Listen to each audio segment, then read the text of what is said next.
जय भोलेनाथ। आप सभी का हमारे YouTube चैनल पर हार्दिक स्वागत है। आप सभी का हार्दिक आभार जो आपने शिव रुद्राष्टकम के संस्कृत पाठ और हिंदी अनुवाद को इतना ढेर सारा प्यार दिया और आपने कमेंट बॉक्स में मुझे ढेर सारा आशीर्वाद भी दिया। उम्मीद करती हूँ कि इस तरह का प्यार और आशीर्वाद आप सभी सदा बनाए रखेंगे।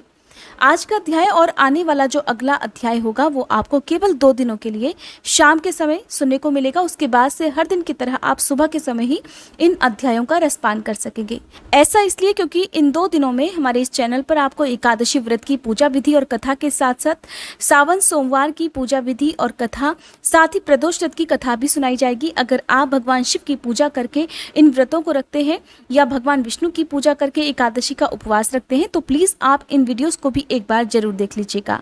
आज की इस वीडियो में आप सुनेंगे 12 दिव्य ज्योतिर्लिंगों में से एक नागेश्वर ज्योतिर्लिंग की कथा और वीडियो के लास्ट में आप 12 ज्योतिर्लिंग मंत्र का हिंदी में अनुवाद भी सुनेंगे, क्योंकि एक श्रोता है जिनका नाम दिव्या सिंह है। उन्होंने कहा था कि आप अगली बार 12 ज्योतिर्लिंग का जो मंत्र है उसे ठीक से स्क्रीन पर जरूर लिखिएगा और उसका उच्चारण सही से करके हिंदी अनुवाद भी बताइएगा।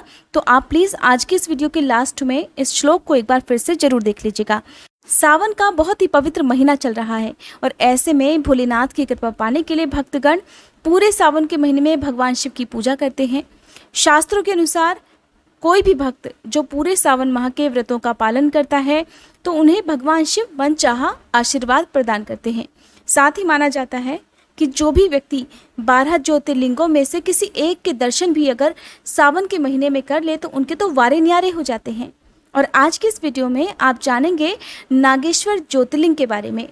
ये ज्योतिर्लिंग गुजरात प्रांत में द्वारकापुरी से लगभग 17 मील की दूरी पर स्थित है और इस पवित्र ज्योतिर्लिंग के दर्शन की हमारे शास्त्रों में बहुत बड़ी महिमा बताई गई है।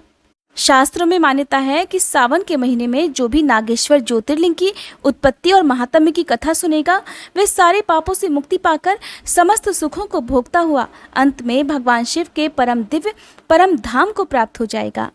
हिंदू धर्म के अनुसार नागेश्वर अर्थात नागों का ईश्वर होता है और ये विष आदि से बचाव का सांकेतिक भी है। रुद्र संहिता में इन भगवान को दारुका वने नागेशम कहा गया है। पुराणों में नागेश्वर ज्योतिर्लिंग की जिस कथा का वर्णन है उसके अनुसार सुप्रिय नामक एक बड़ा धर्मात्मा और सदाचारी वैश्य था। वह भगवान शिव का अनन्य भक्त था। वह निरंतर भगवान शिव की पूजा आराधना और ध्यान में तल्लीन रहा करता था। अपने सारे काम वह भगवान शिव को अर्पित करने के बाद ही करता था। वह हर समय हर क्षण मन वचन और कर्म से हर समय भगवान शिव की पूजा में और ध्यान में ही तल्लीन रहा करता था। उसकी इस शिव भक्ति से दारुक नाम का एक राक्षस बहुत क्रुद्ध रहा करता था। उसे भगवान शिव की ये पूजा किसी भी तरह से अच्छी नहीं लगती थी और वह निरंतर इस बात का प्रयास किया करता कि सुप्रिय की पूजा अर्चना में विघ्न पहुंचा सके। एक बार सुप्रिय नौका पर सवार होकर कहीं जा रहा था। उस दुष्ट राक्षस दारुक ने यह उपयुक्त अवसर देखकर नौका पर आक्रमण कर दिया। उसने नौका में सवार सभी यात्रियों को पकड़कर अपनी राजधानी में ले जाकर कैद कर लिया। सुप्रिय कारागार में भी अपने हर दिन के अनुसार भगवान शिव की पूजा आराधना करने लगा। अन्य बंदी यात्रियों को भी वह शिव भक्ति की प्रेरणा देने लगा। दारुक ने जब अपने सेवकों से सुप्रिय के विषय में ये समाचार सुना तब वह बहुत क्रोधित होकर उस कारागार में जा पहुंचा जहां सुप्रिय बंद था। सुप्रिय उस समय भगवान शिव के चरणों में ध्यान लगाए हुए दोनों आंखें बंद किए बैठा था।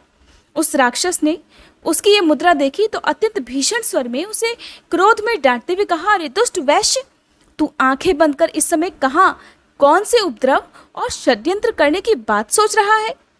उसके ये कहने पर भी धर्मात्मा शिव भक्त सुप्रिय की समाधि भंग नहीं हुई। अब तो वह दारुक राक्षस क्रोध से एकदम पागल हो उठा। दारुक क्रोधित होकर जैसे ही सुप्रिय का वध करने के लिए आया तो उसे देखकर सुप्रिय भगवान शिव से रक्षा करने की विनती करने लगा। अपने सच्चे भक्त की पूर्ण विश्वास से भरी हुई विनती सुनकर भगवान शंकर जी उसी क्षण उस कारागृह में एक ऊंचे स्थान पर चमकते हुए सिंहासन पर स्थित होकर ज्योतिर्लिंग के रूप में प्रकट हो गए।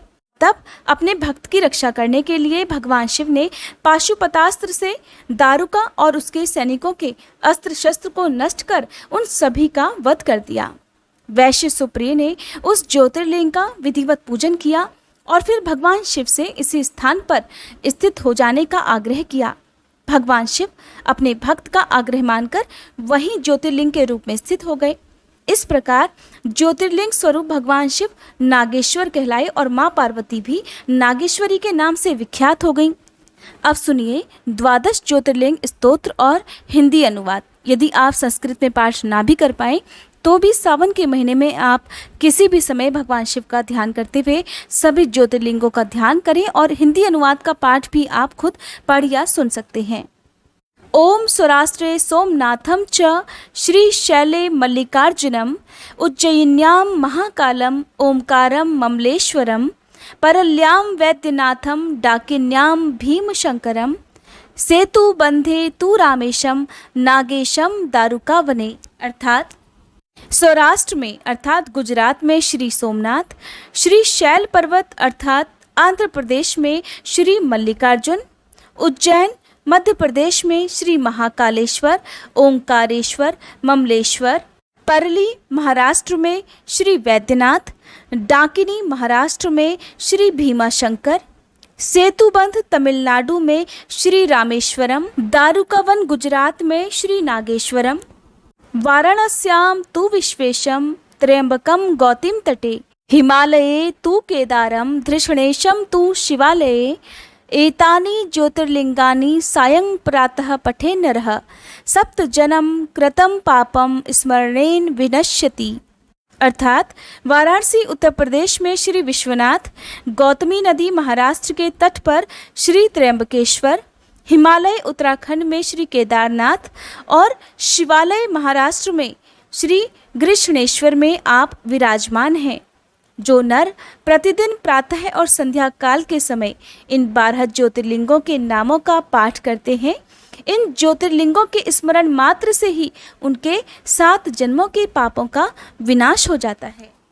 साथ ही जो भक्त 12 ज्योतिर्लिंगों के दर्शन करने में यात्रा करने में असमर्थ हो, फिर भी इस स्तोत्र के पठन या श्रवण मात्र से ही सभी 12 ज्योतिर्लिंगों के दर्शन का फल प्राप्त कर लेता है। उम्मीद करती हूँ आज की ये वीडियो आपको पसंद आई होगी।